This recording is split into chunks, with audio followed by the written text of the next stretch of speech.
बहस में।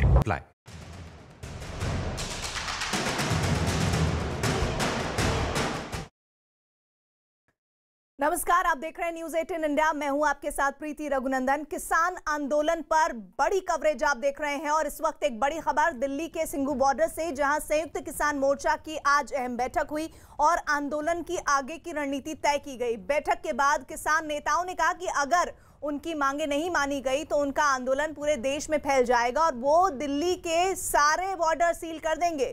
किसानों की मांग है कि किसान बिल के 3 अध्यादेश वापस होने चाहिए और एमएसपी पर कानून से कम कुछ नहीं चलेगा। तो सिंघू बॉर्डर पर महत्वपूर्ण बैठक किसानों की हुई, जिसमें यह फैसला लिया गया है कि आगे किस तरह से इस आंदोलन को चलाया जाना है। किसानों ने आंदोलन को सबसे पहले तो तेज करने की बात कही है। साथ ही किसानों ने इस आंदोलन को तेज करने के साथ साथ सरकार के रुख को लेकर भी कुछ महत्वपूर्ण फैसले लिए हैं। दिल्ली के सारे इस वक्त जो जानकारी आ रही है, बॉर्डर सील किए गए हैं एहतियात के तौर पर। मांगे नहीं मानने पर बॉर्डर सील करने की चेतावनी ये किसानों की तरफ से दी गई है और किसानों का आंदोलन देश भर में फैलाने का ऐलान किया गया है। सरकार से 3 अध्यादेश वापस लेने की मांग की गई है इस बैठक के बाद और किसानों ने आंदोलन तेज करने की बात कही है। ये चेतावनी है या धमकी है, इस बारे में और तस्वीर थोड़ी देर में साफ हो जाएगी।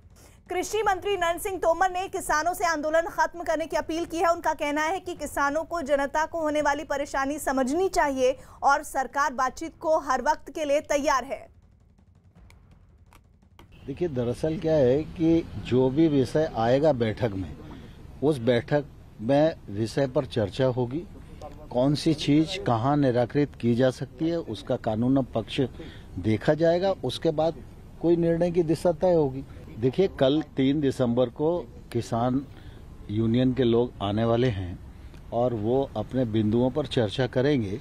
जब उनके बिंदु आएंगे तो उस पर सरकार अपना पक्ष रखेगी, वो अपना पक्ष रखेंगे। देखते हैं कहाँ तक समाधान हो सकता है। दिल्ली के लोगों से भी आग्रह करता हूँ कि वो संयम का परिचय दें और उनकी तकलीफ है, ये इसका एहसास सरकार को भी है और किसान भाइयों को भी मैं पहले भी अनुरोध करता रहा हूँ कि आंदोलन का रास्ता छोड़कर वो चर्चा से ही हल निकालें। और किसानों की बैठक के बाद लिए गए फैसले और केंद्र सरकार के इस पूरे आंदोलन पर रुख पर बात करने के लिए हमारे साथ हमारे सहयोगी जुड़ रहे हैं। सिंघू बॉर्डर से प्रियंका कांडपाल जुड़ रही हैं, नोएडा दिल्ली बॉर्डर से दीपक रावत हैं, गाजीपुर बॉर्डर से चंदन जजवाड़े हैं, बुराड़ी ग्राउंड से जावेद मंसूरी और वरिष्ठ पत्रकार शेष नारायण सिंह जी भी हमारे साथ जुड़े हुए हैं। सबसे पहले प्रियंका, आप बताइए कि सिंघू बॉर्डर पर जानकारी है कि महत्वपूर्ण बैठक हुई है जिसमें महत्वपूर्ण फैसले लिए गए हैं, उसमें कुछ और जानकारियां जो अभी मैं बता रही थी दर्शकों को आप इस वक्त दे सकें। जी बिल्कुल, अभी एक बैठक यहाँ पर हुई है, 2 बैठकें असल में हुई हैं और ये उन्होंने उस पर नतीजे निकाले हैं। क्योंकि जब पिछली बार यानी कि जो कल मीटिंग हुई थी उस पर सरकार ने तमाम किसान नेताओं से कहा था कि आपको किस अध्यादेश के किस सेक्शन से दिक्कत है आप वो हमें लिखकर बताइए। तो आज ये डिसाइड किया गया है कि तीनों अध्यादेश के हर एक सेक्शन से किसानों को क्या दिक्कतें हैं वो लिखकर भेजे जाएंगे। बताया जा रहा है कि 7-8 पन्ने के ये जवाब होंगे जो सरकार को दिए जाएंगे। रिप्रेजेंटेशन जो है वो कल की तरह ही रहेगा क्योंकि 32 जो जत्थे हैं, जो दल है, जो तमाम किसान यूनियंस है वो सब मिलकर इसे डिसाइड कर रहे हैं। साथ ही यहाँ पर यूपी से जो राकेश टिकैत की टीम थी उन्होंने भी आज किसान नेताओं से यहाँ पर मुलाकात की है और किसान नेताओं का कहना है कि सब में एकता बनी हुई है। तीनों अध्यादेश को इस बैठक के बाद नेता आगे आके क्या कहते हैं इस बात का भी इंतजार रहेगा। और इस वक्त एक बड़ी खबर, पुलिस से बातचीत के बाद किसानों ने दिल्ली से नोएडा जाने वाले रास्ते को खोला है। किसानों ने फैसला लिया है कि अब वो सड़क के एक तरफ बैठकर प्रदर्शन करेंगे। किसानों के एक तरफ हटने के बाद अब दिल्ली से नोएडा की तरफ जो गाड़ियां हैं वो जाना शुरू हो गई हैं। हमारे साथ दीपक रावत सहयोगी जुड़े हुए हैं। दीपक, अब कुछ जाम खुलता हुआ दिख रहा है सड़क पर?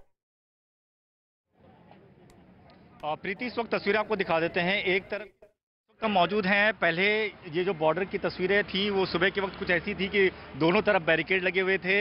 ये रास्ता पूरी तरह से बंद था, ना नोएडा में लोग आ सकते थे इस तरफ से, ना नोएडा से दिल्ली जा सकते थे। लेकिन अब पुलिस के अधिकारियों ने किसानों से बातचीत की है और उस बातचीत में ये निष्कर्ष निकला कि एक साइड को खोल दिया जाए और एक साइड पर किसान बैठे रहेंगे। तो इस वक्त जब आप दिल्ली से नोएडा की तरफ आते हैं, गौतम बुद्ध मूर्ति के पास वाले बॉर्डर की अगर बात की जाए तो वो रास्ता आपको खुला मिलेगा। यहाँ से सारी गाड़ियाँ इस वक्त निकलती हुई नजर आ रही हैं। लेकिन जो दूसरी साइड है, जब आप नोएडा से दिल्ली की तरफ जाने की कोशिश करेंगे तो अगर आप गौतम बुद्ध मूर्ति की तरफ से निकलते हैं तो यहाँ पर अभी भी आपको बैरिकेड लगे मिलेंगे, क्योंकि यहाँ पर किसानों को बैठने की इजाज़त फिलहाल दी गई है।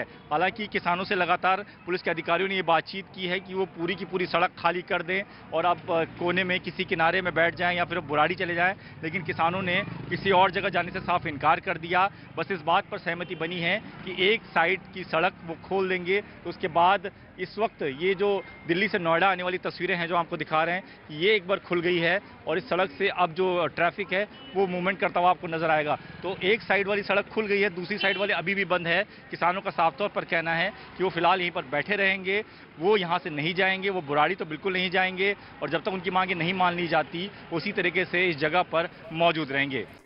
दीपक, ये क्या समस्या का हल है? क्योंकि दिल्ली से नोएडा आ सकते हैं लेकिन नोएडा से दिल्ली नहीं जा सकते। एक रोड तो अभी भी पूरी तरह से ब्लॉक ही है। अभी की तस्वीर दिखाइए। देखिए, समस्या का हल तो नहीं है, इसको आंशिक तौर पर देखा जा सकता है कि थोड़ी परेशानी कम हुई है। तस्वीर हम आपको दिखा देते हैं कि यहाँ पर टेंट लगना अब शुरू हो गया है, क्योंकि सड़क का जो दूसरा हिस्सा है वो पूरी तरह से बंद है और अब टेंट लग रहा है। तो आप समझ सकते हैं कि अब एक तरीके से इसका खुलना नामुमकिन सा लग रहा है। हमारे साथ अध्यक्ष जी हैं। अध्यक्ष जी, ये एक रोड तो आपने खोल दी, पुलिस की बात मान ली, अब दूसरी कब खोलेंगे? पुलिस की बात नहीं मान ली, हमने जो जनता परेशान थी उसकी समस्या का समाधान किया है। क्योंकि हम परेशान हैं तो हम प्रधानमंत्री से लड़ रहे हैं, वो परेशान है, हमसे निवेदन किया हमने चलो खोलो। लेकिन पूरा समाधान तो नहीं निकला अध्यक्ष जी, ये साइड तो बंद है। हम तो आंदोलन करेंगे ना। उनकी समस्या का समाधान अब इतना ही है कि वो उसमें से निकलते रहे, हम यहाँ करते रहेंगे। लेकिन सरकार तो बातचीत कर रही है, कल भी लोग गए थे, कल भी फिर जा रहे हैं। ऐसे में बातचीत तो हो रही है। अगर बातचीत हो रही है तो फिर इस तरीके से बॉर्डर पर रास्ते बंद करने का क्या फायदा? बातचीत कोई आलखंड थोड़ा कर रहा है।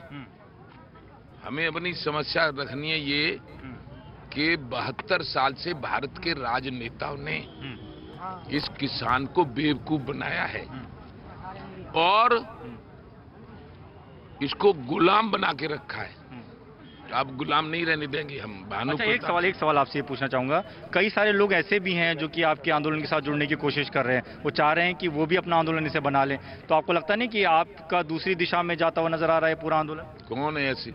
योगेंद्र यादव हैं, मेघा पाटकर हैं, कई लोग। हम किसी को यहाँ झांकने नहीं देंगे। भारतीय किसान भानु संगठन का नाम है। ब्रज के वृक्ष संत स्वामी जी रमेश बाबा हमारे संरक्षक हैं संगठन के, हम राष्ट्रीय अध्यक्ष हैं। भारतीय किसान भानु हमारा स्वभाव है। सूर्य पर्यायवाची शब्द सूर्य होता है, मतलब आप रहेंगे यहीं पर ही जब तक आपकी समस्या हल नहीं होगी? यहीं रहे। लेकिन कुल मिलाकर तस्वीर ये बनती हुई दिख रही है कि किसानों का आंदोलन थमेगा नहीं। दीपक, जो आप तस्वीर दिखा रहे हैं गाजीपुर बॉर्डर में, अभी बताइए चंदन, क्या स्थिति बनी हुई है किसानों की तरफ से?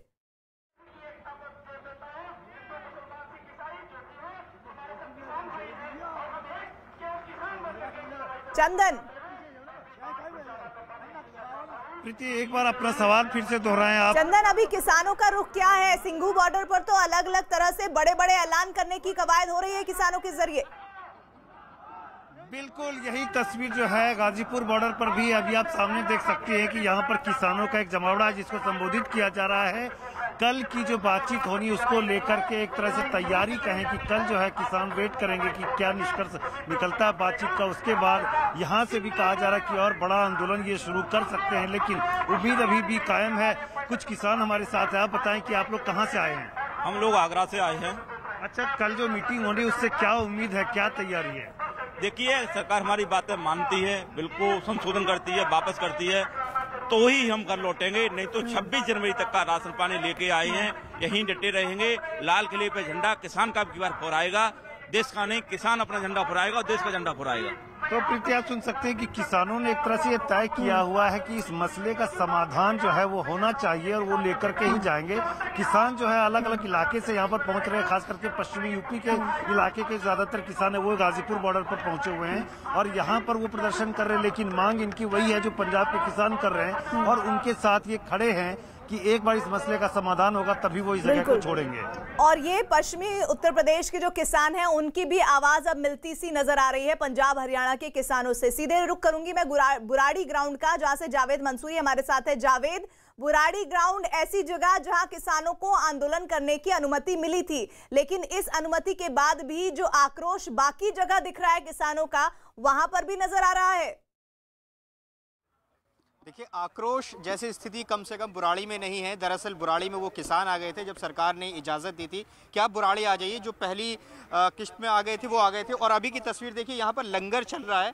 आप देखेंगी तस्वीरों में ये सुबह और शाम में इसी तरह की तस्वीरें नज़र आती हैं, लेकिन ऐसा नहीं है। यहाँ पर जो मुद्दा है उसी पर किसान डटे भी हुए हैं। यहाँ पर दिन में पंचायत होती है, सभाएं होती हैं और किसान संबोधित करते हैं जो किसान नेता हैं। सर, ये बताइए कि अब यहाँ जब आप आ गए हैं, अब आगे किस तरह से आपकी रहेगी बातचीत? कल फिर से बातचीत होनी है सरकार के साथ। देखिए, तो हमारी जो बड़ी कमेटी है और सरकार को चाहिए इसको सिरे पर लगाएं इस काम को। अभी तो संघर्ष तो लंबा होगा, वैसे तो इसको सरकार को समझना चाहिए कि इतना बड़ा संघर्ष जो पंजाब से चलकर हरियाणा और सभी देश में फैल गया है और लाखों लोग पीछे से और आ रहे हैं, और लोगों को इकट्ठ बढ़ाएं। इससे पहले इसका जो है ऑर्डिनेंस रद्द करके ने कहा है कि पूरी दिल्ली को सील किया जाएगा। ऐसा क्यों कर रहे हैं आप? अगर दिल्ली सील हो गई तो कितनी दिक्कत दिल्ली को होगी? तो उसकी जिम्मेवारी तो सरकार की है ना। हाँ। सरकार की जिम्मेवारी। और यहाँ बैठकर हम रोटी खाकर वापस हो जाएंगे तो हमारा कैसे कोई भुगतान होगा? कैसे हम वापस हैं? कैसा हम जो कानून कैसे हमने जो रद्द होंगे? पर पूरी तरह अड़े हुए हैं। बताइए कि मोर्चा कह रहा है कि सीधे तौर पर तीनों कानून वापस लिए जाए और एमएसपी से कम पर कुछ मंजूर नहीं है।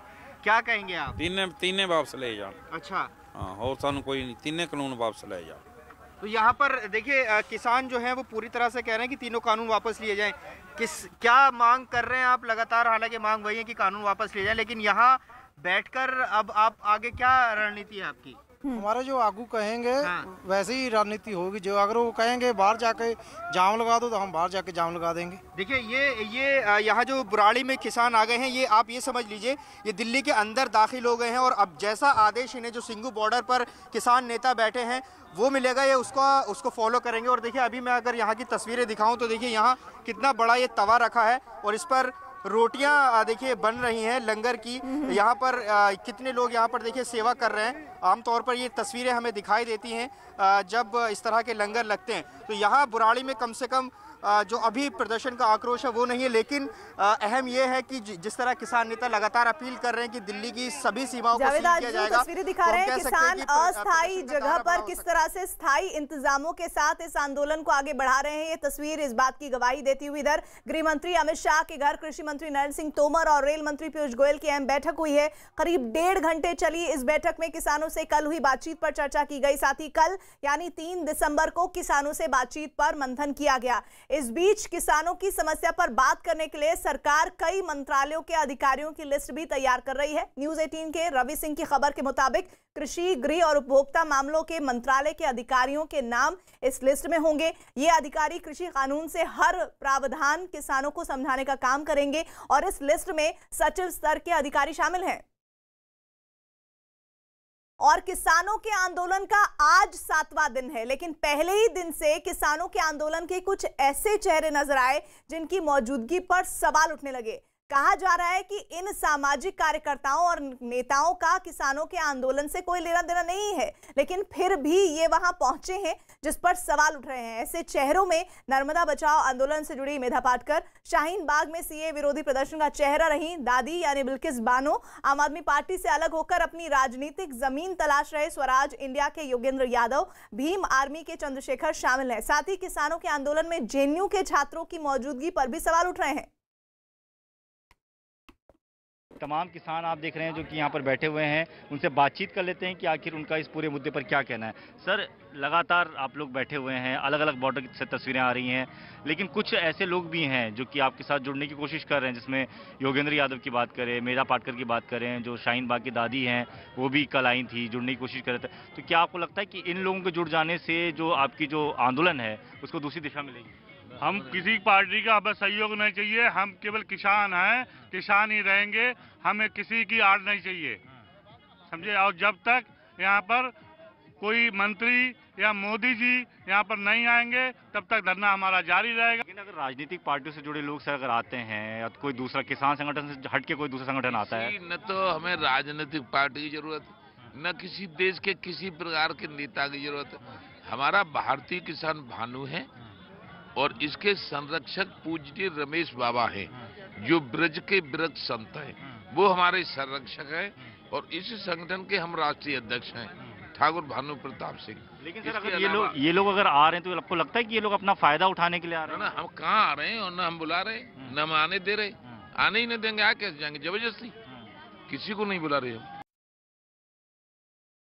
कि आप लोगों का किसानों का मंच है, किसानों के मंच में लगातार आप लोगों का 7वां दिन आज है और किसानों के मंच पे कुछ ऐसे दल भी अब आने लगे हैं, जैसे मेधा पाटकर आई, योगेंद्र यादव आए अपना पॉलिटिकल लाभ लेने के लिए। तो आप लोगों को क्या लगता है कि ये कहीं ना कहीं आपके मंच को खराब है? जो पॉलिटिकल लोग हैं हम उनका समर्थन नहीं ले रहे। जहां पर सिर्फ किसान लीडर हैं, किसान ही हमारे मंच पर बोलेंगे। हम जो किसी भी पॉलिटिकल पार्टी से संबंध रखता है, जो सिर्फ अपने फायदे के लिए 2020 वोटों के लिए आ रहा है ना, हम उनको जहां पर नहीं बोलने देते। ये सिर्फ किसानों का मंच है जहां किसान ही बोलते हैं स्टेज पे। टिकरी बॉर्डर पर जैसे कुछ लोग आए थे, कल सिंगू बॉर्डर पर भी बिल्किस बानो पहुंची थी, शाहीन बाग में जो प्रोटेस्ट कर रही थी वो भी आपका समर्थन करने के लिए पहुंची थी, क्योंकि राजनीतिक लाभ कहीं ना कहीं किसानों के मंच की आड़ में लिया जा रहा है। हाँ, ये तो बात सही है। आप जो कहते हैं पंजाब में भी बड़ी बड़ी रैलियां की जा रही हैं कांग्रेस पार्टी वालों, भावें आप होवे कोई भी अकाली पार्टी वालों, पर जो लोग जहां आए हैं सिर्फ किसान यूनियन के कहने पर, किसान यूनियन के अंडर वो ही लीड कर रहे हैं और कोई नारा नहीं लगा रहे, सिर्फ किसान यूनियन के जय किसान जय जवान का नारा ही चल रहा है। आप लोग ऐसे लोगों को मंच साझा करने दे रहे हैं क्या, जो लोग इस तरह से नहीं करने देते? मंच पे हम कोई शासन नहीं करने देते। जो पॉलिटिकल लोग हैं जहां पर सिर्फ किसान और जो किसान की हिमायत में सोशल वर्कर जाकर किसी भी संस्था से आते हैं लोग, जहां पर हेल्प करते हैं, हम उनको दे देते हैं, बकायदा इनको नहीं देते जो पॉलिटिकल लोग हैं। और केंद्रीय मंत्री मुख्तार अब्बास नकवी ने दावा किया है कि किसानों के आंदोलन में पहुंचे ऐसे चेहरे उनको बहका रहे हैं। मोदी सरकार जो है वो हर किसान के खेत में पानी पहुंचे, बिजली पहुंचे, इसकी व्यवस्था की हो। वो मोदी सरकार की नीति और नियत पे आप कैसे शक कर सकते हैं? इसलिए जो है वो बातचीत के हमेशा इस सरकार के रास्ते खुले हैं। हम लोकतंत्र पे यकीन करते हैं, हम जनतांत्रिक मूल्यों पर यकीन करते हैं और हम किसान भाइयों से भी यही कहना चाहते हैं कि भैया जो लोग बहका रहे हैं उनकी नीयत जो है वो बिल्कुल जो है वो कहीं ना कहीं नीयत में खोट है। हमारे साथ शेष नारायण सिंह जी जुड़े हुए। शेष जी, क्या आपको लगता है कि किसान आंदोलन जो 4 महीनों से चल रहा है और आज जब वो दिल्ली तक पहुंच चुका है तब वहां पर कुछ ऐसे चेहरे नजर आ रहे हैं जो राजनीति से प्रेरित हैं, क्या वो इस पूरे आंदोलन को हाईजैक कर सकते हैं जिसका आशय केंद्र सरकार समझा रही है और कह रही है कि ऐसी सूरत में हम इनसे बात नहीं करने वाले हैं? नहीं, वो क्या है, तो हर नेता आपने देखा, हर लीडर, किसानों का जो हर आदमी है वो कह रहा है कि हम इनको घुसने नहीं देंगे। तो ये तो अब दिल्ली में है, लोग रहते हैं दिल्ली में, एक बहुत बड़ा वर्ग है जो कि कहीं भी आंदोलन हो तो उसमें वो लोग पहुंच जाते हैं, फोटो वोटो खिंचाते हैं। वही है वो ये हाईजैक वाईजैक, इनके पास कितने लोग हैं जो हाईजैक कर ले? अरे किसान है, ये ज्यादातर जो किसान हैं, अब ये इनकी प्रॉब्लम्स हैं, सरकार को इनकी प्रॉब्लम को समझना पड़ेगा। ये सारे लोग मोदी के ही फॉलोअर्स हैं। पश्चिमी उत्तर प्रदेश में आपने देखा था किसानों ने झूम के वोट दिया था मोदी को, हरियाणा में आपने देखा था। तो जहां भी ये ऐसे में पॉलिटिक्स का भी स्पेस नहीं है। हालांकि बीजेपी वाले काफी कोशिश कर रहे हैं कि वो कांग्रेस के मत्थे बढ़ जाए। कांग्रेस के उत्तर प्रदेश में 2 सीट नहीं मिली तो काहे का लीडर बनेंगे।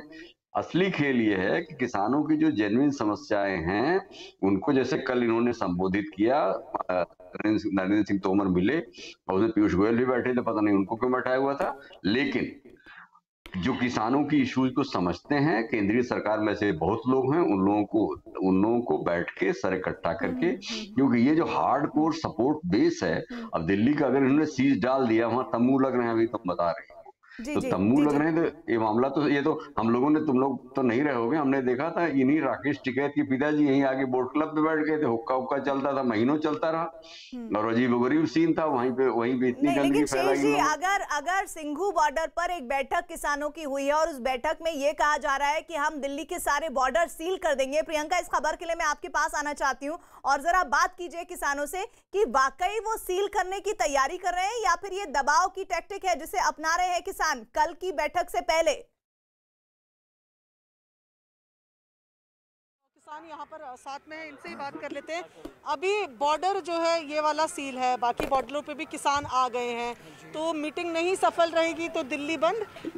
जब तक हमारे जो हक है, जो बिल है, ये कैंसिल नहीं होते, उस समय तक हम यहीं पर बैठेंगे जी। तो और भी किसान आ रहे हैं? हाँ जी हाँ, बहुत किसान आ रहे हैं पिंडा चो, बहुत ज्यादा किसान आ रहे हैं। अच्छा, आप कहाँ से आए हैं? हरियाणा से, हरियाणा से आए हैं। तो ये बताइए, अभी तो सभी बॉर्डर पे तकरीबन किसान पहुंच गए हैं, तो लगता है कि कल की मीटिंग नहीं रहेगी तो दिल्ली तो चौक हो जाएगी? हाँ बिल्कुल होगी, कल को दिल्ली को कर देना है चौक, कल को करे देना है। तो ये आप देख रहे हैं कि किसान जो यहाँ पर है वो कह रहे हैं कि कल की मीटिंग से भी अगर कोई सही परिणाम नहीं निकलता है तो बॉर्डर पे, यहाँ सिंघू बॉर्डर की तस्वीरें हम आपको दिखा रहे हैं, टिकरी बॉर्डर और तमाम बाकी बॉर्डर्स पे हमारे जो सहयोगी है वो तस्वीरें दिखा रहे हैं। और इसी तरीके से क्योंकि जो किसान है, अभी बताया गया कि राजस्थान से भी किसान आ रहे हैं, पंजाब से भी किसान आ रहे हैं, तो तैयारी यही है कि अगर सरकार नहीं मानती है तो दिल्ली चारों तरफ से सील कर दी जाएगी। राजस्थान, उत्तर प्रदेश, पंजाब, हरियाणा और साथ ही मध्य प्रदेश से भी किसान आ रहे हैं जो इस प्रोटेस्ट का हिस्सा होंगे। लेकिन शेष जी, अगर ये स्थिति रही तो दिल्ली तो ठप हो जाएगी।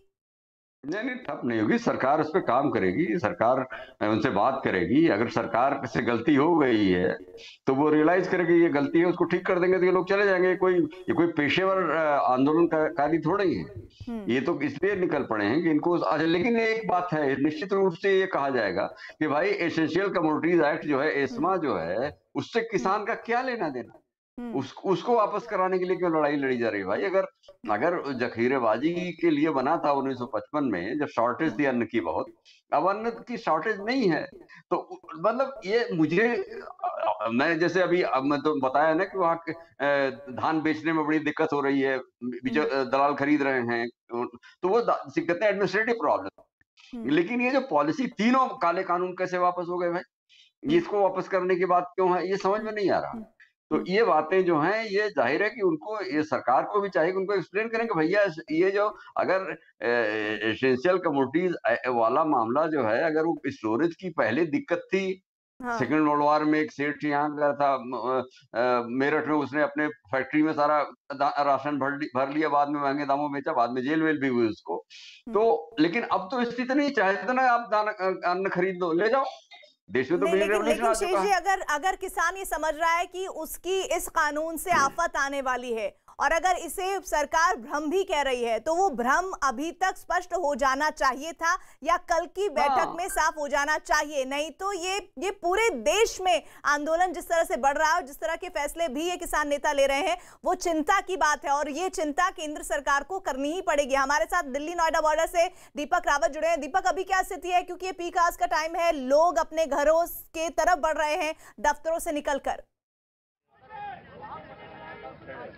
जी, इस जगह की अगर बात की जाए तो फिलहाल एक तरफ की सड़क खोल देने से थोड़ा फ़ायदा ज़रूर हुआ है, इसलिए ट्रैफिक को काफ़ी ज़्यादा डाइवर्ट करके निकालने की कोशिश की जा रही है। हालांकि कालिंदी बॉर्डर की भी अभी खबर सामने आई है कि वहाँ पर भी जो ट्रैफिक बंद था उसको भी खोल दिया गया है, तो वहाँ पर भी थोड़ी राहत है। लेकिन जो किसान हैं वो यहाँ पर मौजूद हैं और यहाँ पर आप देखिए कि टेंट लगना शुरू हो गया है, तो एक तरीके से अस्थायी जगह को स्थायी बनाने की कोशिश की जा रही है ताकि यहाँ पर लंबे समय तक बैठ सकें। कहाँ से आए आप? हापुड़ से आएंगे हम। हापुड़ से आए? हाँ जी। तो कब तक रुकने का विचार है आपका? जब तक हमारी मांग पूरी नहीं होगी, जब तक रुकेंगे यहीं जी। अच्छा, रात को भी रुकेंगे, तो सड़क बंद करेंगे, मांगे पूरी ना होने तक यहीं पर इसी तरह से व्यवस्था बनाए रखेंगे, ये किसानों की रणनीति है। एक बार फिर से हम रुक कर लेते हैं प्रियंका का। प्रियंका, ये किसान और क्या कह रहे हैं अपने आगे की रणनीति को लेकर? जी बिल्कुल, जो किसान यहाँ पर खड़े हैं उनसे ही पूछते हैं, ये लड़ाई कब तक चलेगी ये बताइए। जब तक चलेगी जब तक ये अपने बिल जड़े आ वो कैंसिल नहीं होंगे, बिल्कुल कैंसिल करके जाना पड़ेगा जी। करो ते मरो, जब तक जाएगे 6-6 महीने तक राशन साडे कोल पिया जी गड्डियां च, ठीक है ना। सानू राशन होर आ रहा है, असीं तां एक अपना राशन तां खोलिया भी नहीं, सन तां हरियाणा पर आ रहा है, यूपी तो ये बता रहे हैं कि इनकी तैयारी पूरी है, इनका अपना राशन भी अभी इस्तेमाल नहीं हुआ और बाकी जगह से भी पूरा सपोर्ट आ रहा है। आप लोग पंजाब से आए हैं? हरियाणा से आए हैं। क्या अभी कल की मीटिंग एक होनी है तो उससे उम्मीद लग रही है, और अगर कुछ नहीं बनता है तो फिर क्या? फिर तो चलेगा ऐसे ही जैसे अभी कंटिन्यूस चल रहा है। हाँ। तो तब तक चलेगा जब तक ये मांगे वापस नहीं ले सकती जो एमएसपी बनाई है इन्होंने। हाँ। जो धक्के से हमारे ऊपर सौंपी है। हाँ। तब तक चलेगी जब तक ये अपनी वापस नहीं ले लेते। तो अभी जैसे सिंघू बॉर्डर, कई बॉर्डर्स पे किसान आ गए और भी बॉर्डर आ रहे हैं, तो इस तरीके से तो दिल्ली चौक हो जाएगी, सारे बॉर्डर सील हो जाएंगे। मुझे तो मोदी भी देखे ना, भी हमारी भी तो मजबूरी समझे। हमारे ऊपर जो धक्के से कानून लागू किए हुए हैं उन्हें तो वापस ले, तो उन्हें उसे भी समझना चाहिए। जी, तो यहाँ पर आप देख रहे हैं जो किसान है वो कह रहे हैं कि वो शौक से यहाँ नहीं है, इनकी कुछ मांगे हैं जिसको लेकर वो सरकार के सामने लगातार अपनी मांगों को रख रहे हैं, और यही कहना है कि ये डट कर यहाँ रहने वाले हैं, इनकी तैयारियां पूरी हैं, अब सरकार जाने। जी बिल्कुल, और ये आंदोलन जिस गति से आगे बढ़ रहा है इसका संकेत ये है कि पूरे देश में फैलने की तैयारी है इस आंदोलन की, और कल की महत्वपूर्ण बैठक है उसमें क्या नतीजा रहता है उससे पहले के अपडेट्स आप लगातार न्यूज़ 18 इंडिया पर देखते रहेंगे। एक ब्रेक के लिए हम रुक रहे हैं, जल्द लौट रहे हैं इस बड़ी कवरेज के साथ।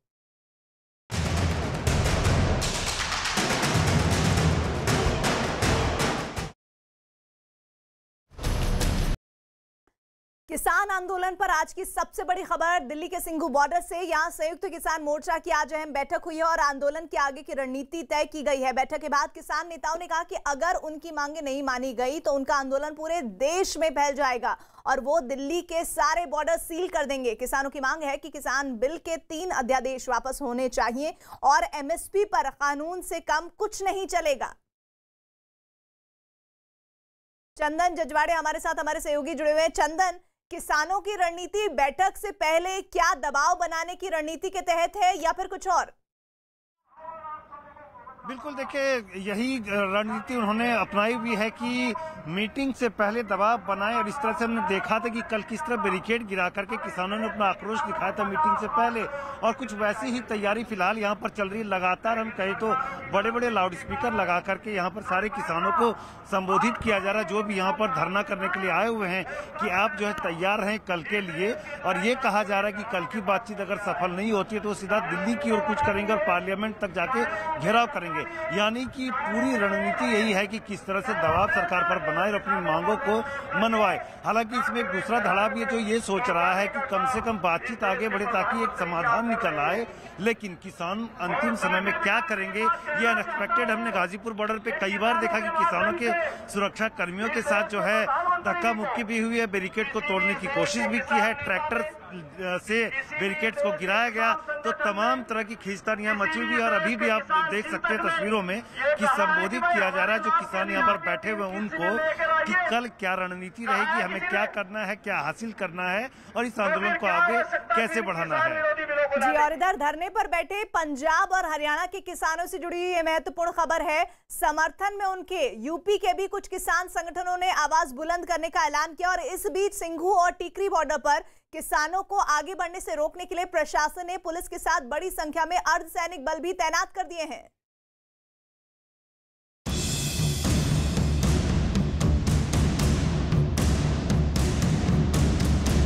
किसान आंदोलन का आज 7वां दिन। दिल्ली के चारों तरफ किसानों का डेरा।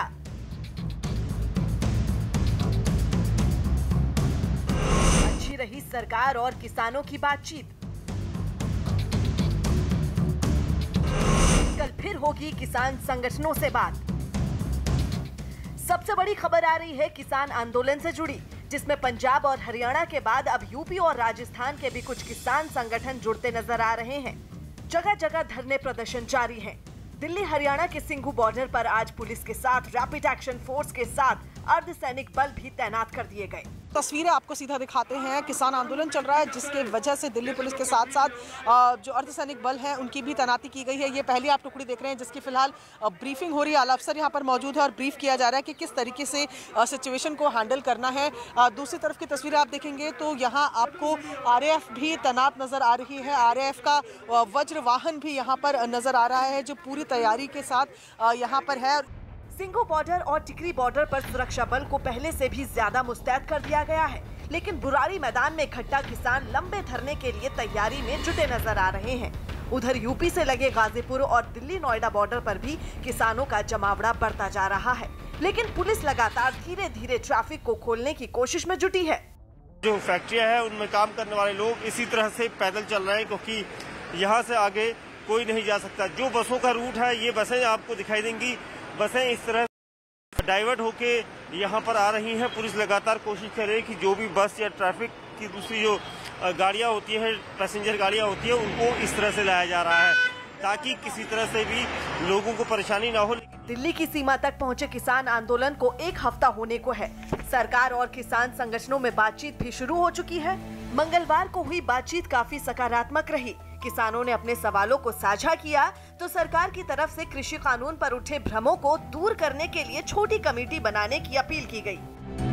लोगों ने किसान यूनियन के नेताओं से कहा कि एक छोटा ग्रुप बना लें और क्लॉज बाय क्लॉज एक्ट पर डिस्कशन कर लें तो ज़्यादा सुविधा होगी। उन सब लोगों को ऐसा लगता था कि जितने लोग आज बैठक में उपस्थित थे, सभी लोग एक साथ चर्चा करेंगे तो ठीक है। सरकार को इसमें आपत्ति नहीं है। उधर सरकार हर तरफ से किसानों की गलत फहमियां दूर करने को तैयार है, तो धरने पर बैठे किसान भी बातचीत से उम्मीद लगाए हुए हैं। किसानों की नजर 3 दिसंबर को होने वाले अगले दौर की बातचीत पर है, जिसमें दोनों तरफ के लोग किसी समझौते की तरफ बढ़ने की कोशिश करेंगे। मीटिंग में तो कुछ हुआ नहीं, कुछ नहीं होया, अभी भी नहीं मानेगा तो हम यहीं रहेंगे 6 महीने, चाहे साल रहना पवे, सरकार को मना के छड़ांगे, अपने मोदी सिर पन के छड़ांगे, जो सारी गल नहीं मानेगा। तो अभी 3 तारीख की मीटिंग फिर से कहा गया है कि अब कल दोबारा से मीटिंग होगी, चौथे राउंड की मीटिंग होगी। इससे पहले अब 3 मीटिंग हो गई है कल की मिलाकर। उम्मीद लग रही है कि कुछ ट्रैक पे आ जाएगा। नहीं मैम, अब अपने से जो भी सड़क के मजदूर सब यहाँ पर सड़क पे बैठे हैं, जो मजदूर किसान सभी है, हमारा तो यहाँ आगे संघर्ष कर रहे हैं हम तो यहाँ पर जो भी है। आगे कल मीटिंग रखी गई है प्रधान जी के साथ, देखते हैं जी आगे क्या रहेंगे। बाकी हम अपने मांगे पूरी मनवा के रहेंगे। किसान लगातार चेतावनी दे रहे हैं कि उनकी मांगों पर गंभीरता से गौर किया जाए, वरना वो लंबे संघर्ष के लिए तैयार हैं। लेकिन इसी बीच केंद्रीय मंत्री जनरल वीके सिंह ने विपक्ष पर किसानों को भड़काने का आरोप लगा दिया। जो चीज किसानों के हित में है वो की गई है। स्वामीनाथन कमेटी के अंदर भी डिमांड थी, समय समय पर डिमांड होती रही कि किसान को स्वतंत्रता होनी चाहिए कि वो किसी से बंधा ना रहे। वो सरकार ने कर दी कि आप मंडी में बेचना चाहते हो बेचो, नहीं बेचना चाहते हो आप बाहर बेच लो। अब उससे लोगों को तकलीफ हो रही है, किसान को नहीं हो रही है। लेकिन किसानों पर इस तरह के आरोपों का कोई असर नहीं होता दिखाई दे रहा। गाजीपुर बॉर्डर पर भी किसानों के प्रदर्शन के बाद पुलिस के साथ सीआईएसएफ को भी तैनात कर दिया गया। फिर से बैरिकेड के पास पहुंचे हैं कि ये यहाँ से दिल्ली जाएंगे और वहाँ जाकर बात करेंगे। हालांकि सुरक्षा बल इन्हें रोकने में अभी तक कामयाब रहे हैं, समझाने में कामयाब रहे हैं, लेकिन कल की बातचीत के बाद जिस तरह से लग रहा है कि बात थोड़ी आगे बढ़ी है, सकारात्मक माहौल बना है, तो किसान भी थोड़ा इंतजार करेंगे जरूर। और फिलहाल ये अपने नेताओं के वेट में है। आपसे बात करते हैं, आप बताइए कि अभी क्या मांग है आप लोगों की? बातचीत तो चल रही है। जो 3 अध्यादेश हैं ये काले, ये वापिस ले सरकार। एक तरफ किसान तीनों कृषि कानूनों की वापसी पर अड़े हैं, तो दूसरी तरफ सरकार भी उनको समझाने की कोशिश कर रही है। लेकिन फिलहाल जब तक दोनों पक्ष झुकने को तैयार नहीं होंगे, तब तक कोई नतीजा निकलने की उम्मीद नहीं है। सीधे रुक कर लेते हैं बुराड़ी ग्राउंड का। हमारे साथ जावेद मंसूरी जुड़े हुए हैं। जावेद, कल बैठक हुई, आज आंदोलन जारी है, लेकिन कल फिर बैठक है और उससे पहले कई तरह के ऐलान हो रहे हैं जो आंदोलन को आक्रामक करने की ओर इशारा कर रहे हैं। इस तरह की बातों का मतलब क्या है बैठक से पहले?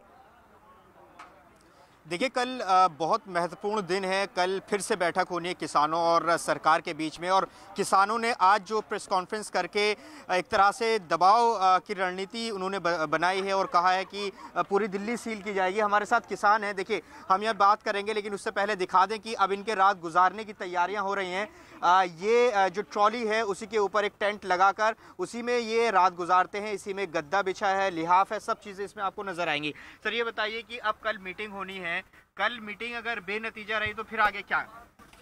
सानू नहीं पता, प्रधान साडा इत्थे बैठे रहेंगे। हाँ बताइए। नई मीटिंग में कुछ पल्ले पाएगा? अच्छा, जितना देर नहीं पाएगा उन्हें इतने बैठे रहेंगे। चलिए नहीं बैठे रहेंगे अगर मीटिंग में कुछ नहीं ना ना इतने बैठे रहेंगे। अच्छा आप बताइए, आप कहाँ से आए हैं दादा? आप नहीं बोलेंगे। देखिए और भी किसान हैं, उनसे बात करते हैं। आप बताइए कि आगे क्या रहेगा? ਅੱਗੇ ਜਿੰਨਾ ਚਿਰ ਉਹ ਨਿਬੜਦਾ ਨਹੀਂ ਕੰਮ ਸਾਡਾ ਉਹਨਾਂ ਚਿਰ ਅਸੀਂ ਇੱਥੇ ਹੀ ਹਾਂ, इधर ही रहेंगे। ਸਾਡਾ ਸਮਾਨ ਸਾਰਾ अच्छा, ਸਾਰਾ ਕੁਝ कितने दिन का सामान है? 6 ਮਹੀਨਿਆਂ ਦਾ। 6 महीने का हाँ सामान जी, है। हाँ जी। अच्छा, ਪਿੱਛੋਂ ਹੋਰ ਆਈ ਜਾਂਦਾ ਸਮਾਨ। पीछे और आ रहा है। हाँ जी, हाँ जी। देखिए ये कह रहे हैं 6 महीने का सामान है। आप बताइए कि देखिए ये कुछ बोलना नहीं चाहते, लेकिन ये तस्वीर है यहाँ किसानों की जो कह रहे हैं कि 6 महीने का इनके पास राशन पानी है। अगर सरकार बात नहीं मानती है तो ये जो इनका आंदोलन है ये लंबा चलेगा। और अब कल इसमें देखना होगा कि क्या गतिरोध खत्म होगा, इस पर प्रीति नजर रहेंगी। जी शेष जी, कल की तस्वीर, आज की तस्वीर और कल जो बैठक है आने वाले दिन होनी है, उसके बाद आपको लगता है ये तस्वीरें जो आ रही हैं बीते एक हफ्ते से कुछ बदलेंगी? हाँ बदलेंगी, क्योंकि सरकार जो है, सरकार एक तो रिप्रेजेंटेटिव गवर्नमेंट है, ग्राउंड लेवल पे है, और दूसरी बात जैसे कॉन्ट्रैक्ट फार्मिंग एक उसमें क्लास है। हमें लगता है कि कॉन्ट्रैक्ट फार्मिंग तो हरियाणा पंजाब में हो रही है और सक्सेसफुल है, और यूपी में हमारे तुम्हारे गांव में बाबू लोग एकदम तैयार बैठे हैं कि साहब कोई आवे हमारी खेती ले और हमको फिक्स अमाउंट दे दे, हम तो मस्त रहेंगे। 1000-1500 रुपए बीघे का जो मिलता है, ज्यादा मिलेगा तो मस्त हो जाएंगे। तो एक तो ये है। दूसरा, मुझे लगता है कि सरकार को एमएसपी को मैंडेटरी करने पर तो कम से कम विचार करना पड़ेगा, और उसमें सरकार को दिक्कत क्या है? आफ्टर ऑल एमएसपी पे खरीद तो रही है, हर जगह लगा हुआ है। तो मुझे लगता है कि इनकी मांगों में जो सबसे बड़ी है एसेंशियल एस्मा जो है वो काला कानून है, सफेद कानून है, वो किसान से मैं आपको रोक रही हूँ। एक तस्वीर दिख रही है गाजीपुर बॉर्डर की जहाँ पर फॉगिंग हो रही है। चंदन हमारे साथ है। चंदन, ये क्या हो रहा है? देखिए यहाँ पर फॉगिंग हो रही है क्योंकि सारे किसान जो है वो यहीं पर सोते हैं फ्लाईओवर के नीचे, और उत्तर प्रदेश जो प्रशासन है यहाँ का गाजियाबाद का, उसकी तरफ से ये फॉगिंग की जा रही है ताकि किसानों को मच्छरों से या बाकी चीजों से बचाया जा सके। यहाँ आप देख सकते हैं कि गद्दे लगे हुए हैं, ट्रैक्टर्स को अपने घर बना रखा है किसानों ने। तो कुल मिलाकर के ये कोशिश है कि किसानों को कम से कम राहत मिले। यानी कि आप एक चीज समझ सकती है कि चंदन मैं ये नहीं समझ पा रही हूँ, ये फॉगिंग तो बहुत अच्छी चीज है, लेकिन जिस तरह से वहाँ पर लोग बैठे हैं और उसके बीचों बीच ये फॉगिंग हो रही है, आप भी बोल पाने में सक्षम कितना है मुझे नहीं पता, लेकिन ये तो बहुत दिक्कत भरा है। वहाँ पर बैठे हैं लोग और ये धुआं करते हुए चले जा रहे हैं। बिल्कुल, देखिए धुआं करते हुए चले जा रहे हैं, लेकिन यहाँ जो किसान बैठे हुए हैं उनको बहुत ज्यादा इन सब चीजों से समस्या है नहीं, क्योंकि ऐसे माहौल में वो रहते हैं, मेहनत कश है। निश्चित तौर पर हमारे लिए परेशानी क्या है, बोलने में हमें दिक्कत हो रही है, लेकिन ये जो धुआं है ये 2 मिनटों में उड़ जाता है, यहाँ से खत्म हो जाएगा। जो मच्छर यहाँ पर है वो सारे मर जाएंगे। इसका फायदा ये होगा कि किसान जो है रात भर आराम से यहाँ पर सो सकते हैं। इसका दूसरा पहलू ये है कि प्रशासन की तरफ से अगर ऐसा किया गया है तो प्रशासन का कहीं ना कहीं किसानों के प्रति एक सॉफ्ट कॉर्नर दिख रहा है कि वो भी चाहते हैं कि किसानों को ज्यादा समस्या नहीं हो, समस्या से आक्रोश होगा और आक्रोश फिर सड़कों पर दिखेगा। यानी कि कुल मिलाकर कोशिश है कि किसान अगर प्रोटेस्ट करने आए हैं तो उनको कम से कम ऐसा माहौल दिया जाए ताकि उनका आक्रोश न बढ़े। जी चंदन, किसानों को समस्या ना हो इसके लिए प्रशासन बहुत चौकस है, इन तस्वीरों के जरिए दिख रहा है। लेकिन दीपक रावत, दिल्ली नोएडा बॉर्डर पर आम लोगों को परेशानी ना हो, इसकी क्या तैयारी है? तैयारी पूरी तरह से की गई है। सामने टेंट लग गया है, आग लोगों ने लगाई हुई है ताकि आग सेक कर वो यहाँ पर पूरी रात काट सकें। किसान हमारे साथ हैं। आप लोग लगातार विरोध कर रहे हैं, इस तरीके से सर्द रातों में भी यहाँ पर खड़े रहते हैं। क्या लगता है कि इस तरीके से मसला हल हो जाएगा? देखिए, एमएसपी जो ख़त्म की जा रही है, ये मिनिमम सेल्स प्राइस है, ये कोई ऐसा नहीं है कि मैक्सिमम सेल्स प्राइस, और मिनिमम 2100 रुपये है। आप उससे भी नीचे आए खरीद रहे हैं 700 रुपये, 600 रुपये, 800 रुपये। वैसे आप कहते हैं, बीजेपी कहती है कि हम आय दुगनी करेंगे। How can possible? आय दुगनी कैसे होगी? आय दुगनी ऐसे होगी अगर 2016 में या 14 में 1500 रुपये गेहूं था तो वो आज 3000 होना चाहिए। एमएसपी होना चाहिए 3000 गेहूं का और धान का। तो इसी बात को तो सरकार समझा रही है, तमाम नेता वहां पहुंचे हैं, लेकिन इस तरीके के आंदोलन करने से क्या परेशानी? 2017 में जब योगी सरकार बनी थी उत्तर प्रदेश में, गन्ने का रेट था 319 रुपये। आज पता है आपको गन्ने का रेट कितना है? 319 ही है। 3.5 साल हो गए। उस टाइम धान हम बेचते थे खुद 1500-1600 रुपये। आज पता है क्या रेट बिक रहा है धान? 700 रुपये, 600 रुपये। उस टाइम हम गेहूं बेचते थे 1900-2000 रुपये। आज हमारे यहाँ एमएसपी 2100 रुपये है। आपको पता है क्या रेट हमसे ये मैं थोड़ा सिंप्लीफाई करवाना चाहती हूँ शेष जी, आप इसके लिए आए और इस पर अपनी बात को रखें। दीपक, मैं शेष जी से समझना चाहती हूँ, जो दर्शक देख रहा है, जो आम व्यूअर हमें देख रहा है, जो किसानों के इस आंदोलन को लगातार देखना और समझने की कोशिश कर रहा है। शेष जी बताइए, जो 8 मांगे हैं जिसमें एमएसपी को लेकर आपने एक जिक्र किया, लेकिन वो कौन सी 8 बातें हैं जिस पर किसान अड़े हुए हैं और केंद्र सरकार अपनी बातों को उनके ऊपर ये बार बार बता रही है कि भाई आप गलत समझ रहे हैं, ये पेच कहाँ फंसा हुआ है? देखिए, ऐसा है कि कोई भी आंदोलन होता है तो उसमें 10-15 मांगे रखी जाती हैं और अल्टीमेट जो है समझौता 2-3 मांगे मान ली जाए तो बाकी मांगे बेवाक हो जाती हैं। पूरी दुनिया के आंदोलनों के इतिहास का रहा है और ये आंदोलन तो सब बीजेपी वालों का ही आंदोलन है। आपने देखा है किसी भी पॉलिटिकल पार्टी को घुसने नहीं दे रहे। ये सब लोग जो हैं ये प्रो मोदी किसान हैं। उत्तर प्रदेश में भी और हरियाणा में भी आपने देखा, भी चुनाव हुए थे तो क्या हाल हुआ था। 2019 का चुनाव बीते ज्यादा दिन नहीं हुआ। तो कुल मिला के इन लोगों का सीधा जो ग्रीवांसेस हैं उनको एड्रेस किया जाए और अगर उनको, जैसे कल की मीटिंग में हमें पक्का उम्मीद है कि इन लोगों ने अपनी मांगे ले जाके दिखाएंगे जब, तो वो कहेंगे अच्छा, जब बिक्री के लिए अभी उन्होंने बताया कि वो जो 700 रुपए में बिक रहा है तो एडमिनिस्ट्रेटिव फेलियर है, उसको सरकार को ठीक करना पड़ेगा, क्रय केंद्र ज्यादा बनाने पड़ेंगे और वो ऑप्शन दिया जाए। तो एक्चुअली उन्होंने जो फ्री किया है कि आप कहीं भी बेच लें, तो सरकार की मंशा ये है कि इनको एमएसपी से भी बेहतर दाम मिले। मुझे याद है 69 में जब पहली बार लेवी का गेहूं लगा था तो 1.5 कुंतल, 2 कुंतल, 3 कुंतल हम लोगों के गांव में जिनको देना पड़ता था वो परेशान हो जाते थे कि यार कहाँ ये तो सरकार हड़प ले रही है। आज उसी गेहूं को एमएसपी पे देने के लिए लोग डेस्परेट हैं क्योंकि आज सरप्लस है, पहले सरप्लस नहीं होता था। तो ये सारे उसका डायनेमिक्स है, उसमें तमाम उसमें स्वरूप हैं। और कॉन्ट्रैक्ट फार्मिंग है। कॉन्ट्रैक्ट फार्मिंग का तो मैं जानता हूं, कम से कम उत्तर प्रदेश में हमारे इलाके में हर आदमी इंतजार कर रहा है कि साहब कॉन्ट्रैक्ट फार्मिंग हो, जान छूटे। तमाम खेत खाली पड़े हुए हैं। हमने अभी कम से कम 400-500 किलोमीटर यात्रा की है उत्तर प्रदेश के गाँव में और वहां पे तमाम लोगों ने खेत में कुछ बोया ही नहीं हुआ है। तो वो चीजें हैं क्योंकि वो उनको कमर्शियल नहीं लगता। कोई जाके अगर 10-15 लोगों का ठेका पे लेगा, उसमें पैदा करेगा तो कमर्शियली वायबल हो सकता है, होगा। केला वायबल, तमाम चीजें वायबल हो रही है। मुझे एक ब्रेक लेना होगा शेष जी, इस बात को मैं आगे जरूर आपसे सुनूंगी और ये समझना जरूरी है कि आखिर किसान के इस आंदोलन में इतना आक्रोश क्यों नजर आ रहा है और सरकार इस बात को कितना समझ पा रही है। जल्द लौट रहे हैं, इस पर बड़ी कवरेज आप लगातार देखते रहिए न्यूज़ 18 इंडिया पर।